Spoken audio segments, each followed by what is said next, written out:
Good morning, students. Let us revise the lesson Electricity and Circuits through the different videos. Introduction.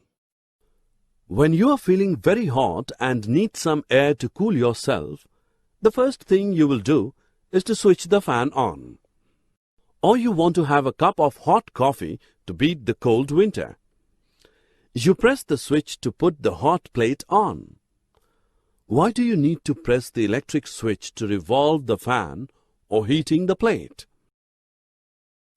Objectives.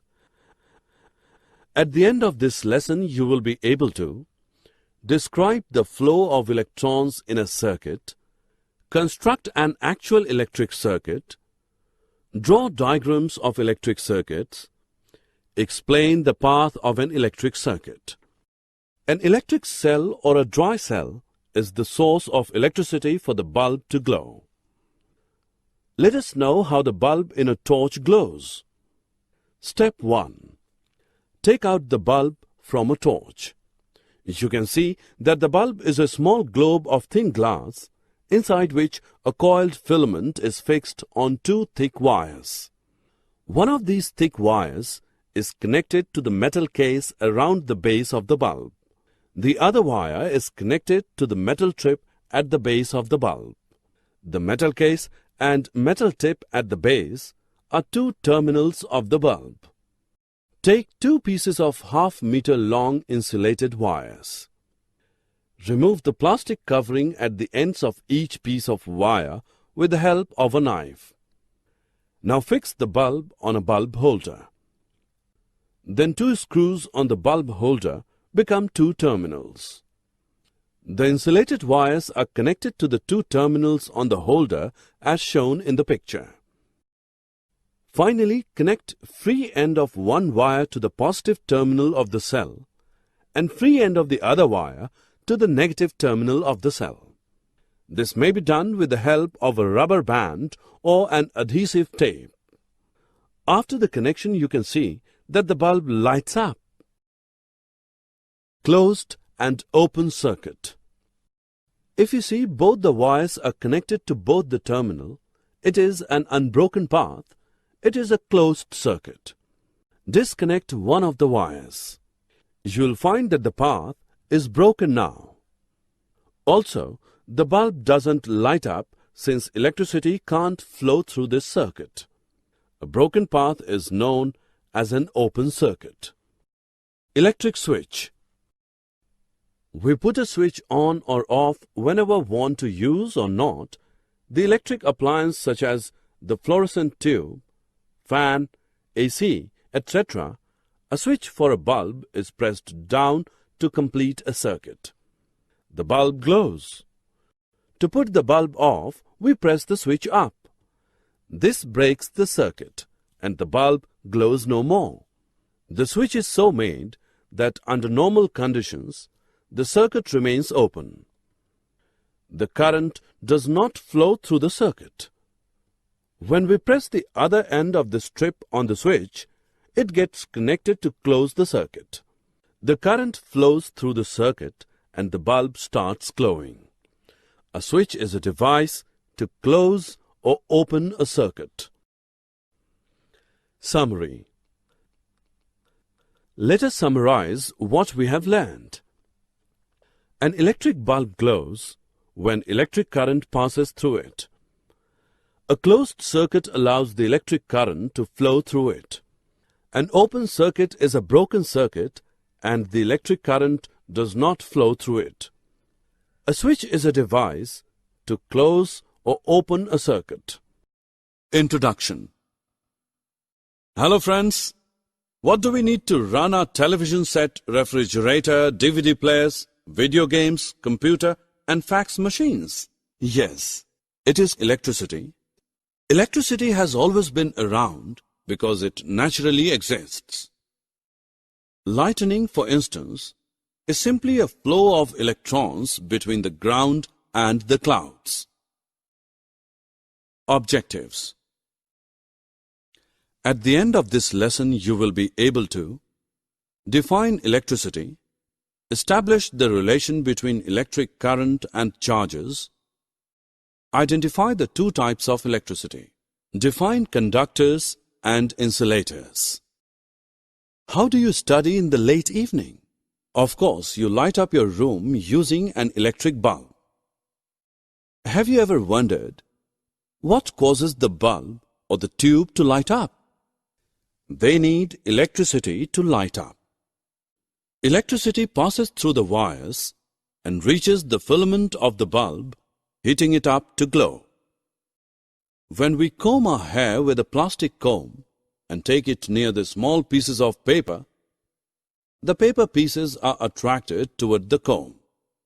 We then say that the comb is charged with electricity. This was first noticed by a Greek man named Thales over 2,500 years ago. Thales found that amber attracted tiny feathers after it was rubbed with silk cloth. This was due to static electricity. The origin of the word electricity comes from the term electron. Let us perform an activity to understand positive and negative charges. Take an ebonite rod and rub it with a piece of woolen cloth. Now suspend the rod by tying a thread through its middle. Now charge another ebonite rod in the same way and bring it close to the suspended rod. What do you notice? The suspended rod moves away from the second one. Now take a glass rod and rub it with a silk cloth. Bring this glass rod close to the charged suspended ebonite rod. What do you observe now? The suspended ebonite rod comes closer to the glass rod. The charges produced in the ebonite and the glass is different in nature. These two kinds of charges are called positive and negative charges. The positive charge is shown by the plus sign and the negative by the minus sign. Merely as a convention, charge on a glass rod rubbed with silk is taken as positive and that of ebonite rod rubbed with woolen cloth is taken as negative. From the earlier activity we can conclude that like charges repel each other and unlike charges attract each other. Fill in the blanks. We have just studied about electric charges and the forces they exert on one another. We have learnt there are two types of charges, positive and negative. When charges transfer from one body to the other, the bodies are said to be charged. The moving or flowing charges produce an electric current. An electric current consists of a movement of negative charges, that is, electrons. The flow of electrons gives us electricity. Electric current is measured by ammeter. Dry cell battery used in a torch or transistor radio is a source of electric current. Every battery has two terminals marked plus and minus. When a metallic wire connects these two terminals, the electrons resulted from chemical reaction start flowing through the wire, constituting an electric current. These electrons flow from the negative to positive terminal. Thus, a cell is a simple device in which chemical energy is changed into electric energy. Some materials allow electric current to pass through them, others do not. The materials that allow electric current to pass through them are called conductors. Iron, copper, brass, aluminium, silver, gold, graphite, etc. are the conductors of electricity. The materials through which electric current doesn't flow are called insulators. Insulators are also known as non-conductors of electricity. Paper, wood, plastic, cloth, eraser, rubber are the insulators. Pencil lead is made of graphite. It is a form of carbon. It is non-metal, but it is a conductor of electricity. it can be tested whether a given material is a conductor of electricity or not. The given material between the free ends of wires in an electric circuit. Face the given material between the free ends of wires in an electric circuit. Bring the free ends of the two wires close. Now let them touch each other. If the bulb glows, the material is electrically conducting, otherwise it is an insulator. Both conductors and insulators are important while using electricity. The conductors like copper or other metallic wires are used for electric supply, but at the same time, these metallic wires are coated by insulating materials like plastic or rubber for safety. Summary. Let us summarize what we have learned. Electricity is a form of energy. Now, let us see the conductors and insulators.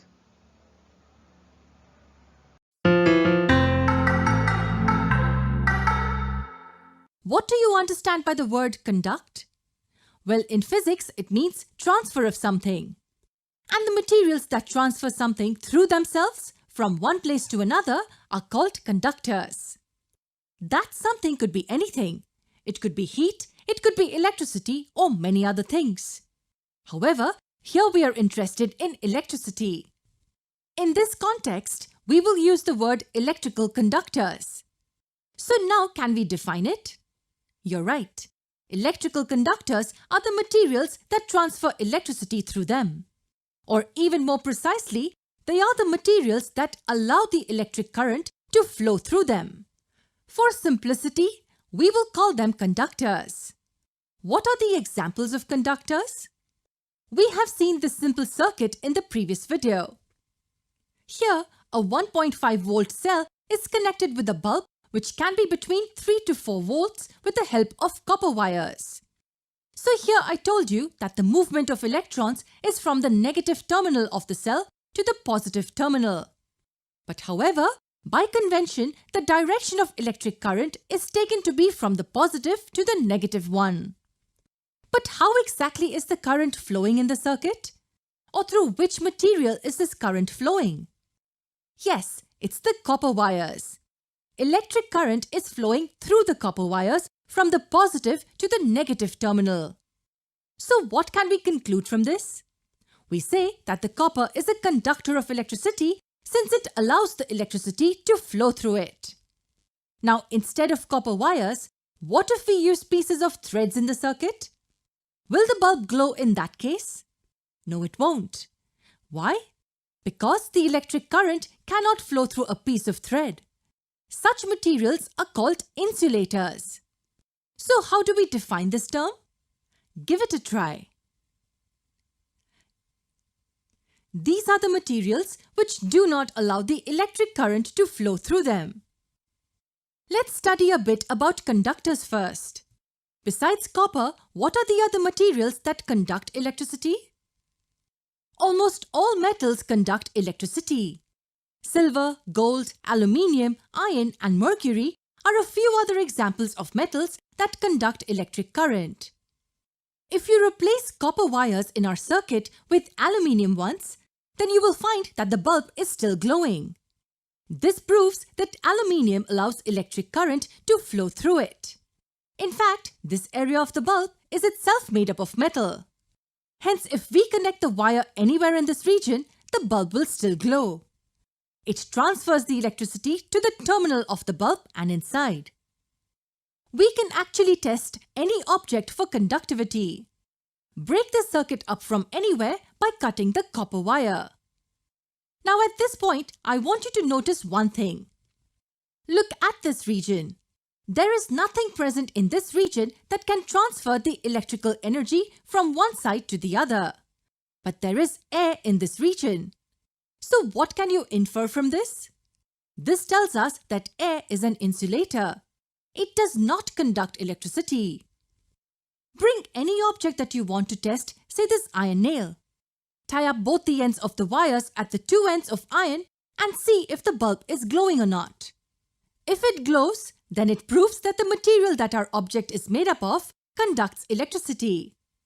Here the electric current is flowing through the iron nail.